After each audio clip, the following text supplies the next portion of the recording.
यह पूरी दुनिया सिर्फ हाईटेक सिटीज से नहीं बनी। हमारी धरती पर आज भी कुछ ऐसे ट्राइब्स रहते हैं जिनका रहन सहन, खाना पीना और यहाँ तक कि जीने का ढंग हम इमेजिन भी नहीं कर सकते। सबसे पहली है कोरोवाई ट्राइब, जो इंडोनेशिया के पापुआ के घने जंगलों में रहती है, लेकिन जमीन पर नहीं, पेड़ों पर।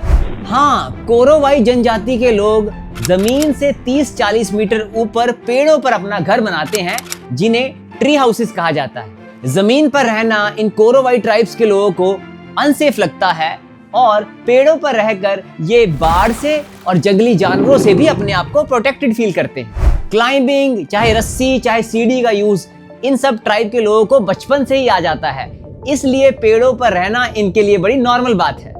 दूसरी जनजाति है मुर्सी ट्राइब, जो ईस्ट अफ्रीका के इथियोपिया में पाई जाती है। यहाँ की फीमेल्स मिट्टी की बड़ी बड़ी प्लेट्स पहनती हैं अपने निचले होंठ पर। जब लड़की 15 से 16 साल की होती है तो एक बुजुर्ग महिला लड़की के लोअर लिप में एक छोटा सा कट लगाती है। फिर बाद में छोटी मिट्टी की प्लेट डालकर उस होंठ को धीरे धीरे टाइम के साथ खींचा जाता है। ये वहां की फीमेल्स ही डिसाइड करती हैं कि उस लोअर लिप को कितना ज्यादा स्ट्रेच करना है। क्योंकि यह प्रोसेस बहुत सालों में होता है, इसलिए इंजरी का भी खतरा बड़ा कम होता है। अब आप सोच रहे होंगे कि ये मुर्सी गर्ल्स इन लिप प्लेट्स को पहनती क्यों हैं? यह कोई फैशन नहीं है, यह उनकी एक ट्रेडिशनल ज्वेलरी है, उनकी एक पहचान है। तीसरी है कायन ट्राइब, जो म्यांमार और थाईलैंड जैसे इलाकों में पाई जाती है। यहाँ की औरतें बचपन से ही नेक रिंग्स पहनती हैं। यह नेक रिंग्स इन औरतों की गर्दन लंबी नहीं करती, बल्कि इनके कॉलर को नीचे की ओर प्रेस करती रहती है, जिससे कि ऐसा एहसास होने लगता है कि इनकी गर्दन बहुत लंबी है।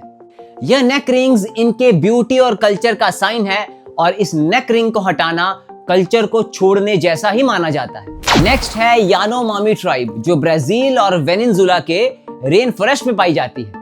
यहाँ का कस्टम बड़ा अजीब है। माना जाता है जब यहाँ किसी की डेथ होती है तो जब डेड बॉडी को जला दिया जाता है तो जो उसकी ऐश यानी कि राख बचती है, उसका वह क्या करते हैं, पहले सूप बनाते हैं, फिर उस राख को सूप में डालते हैं, फिर वह सूप पी जाते हैं। उनको ऐसा लगता है, यह उनका बिलीफ है कि ऐसा करने से सोल उनके साथ परमानेंटली रहती है। नेक्स्ट है मेंटावाई ट्राइब, जो इंडोनेशिया के सुमात्रा में रहती है।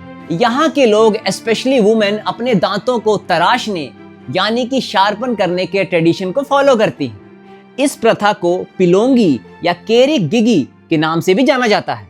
यहाँ पत्थर से दांतों को घिसा जाता है, एनेस्थीसिया का भी यूज नहीं होता। लोकल हर्बल प्लांट से मेडिसिन बनाई जाती हैं ताकि इन्फेक्शन ना हो। ये तीखे तीखे दांत एडल्टहुड की यहाँ निशानी माना जाता है। हम जैसे लोग तो सीधे दांतों को सुंदर मानते हैं, लेकिन वहां के लोग तीखे तराशे हुए दांतों को ज्यादा सुंदर मानते हैं। अगली है दानी जनजाति, जो इंडोनेशिया के पापुआ में रहती है। दानी ट्राइब में जब किसी औरत के क्लोज फैमिली मेंबर की डेथ हो जाती है तो वह औरत अपनी उंगली का एक हिस्सा काट देती है। वह ऐसा इसलिए करती है ताकि उस अपने फिजिकल पेन से अपना दुख जाहिर कर सके। इस प्रथा को इकीपालिन या इकीपाले के नाम से जाना जाता है।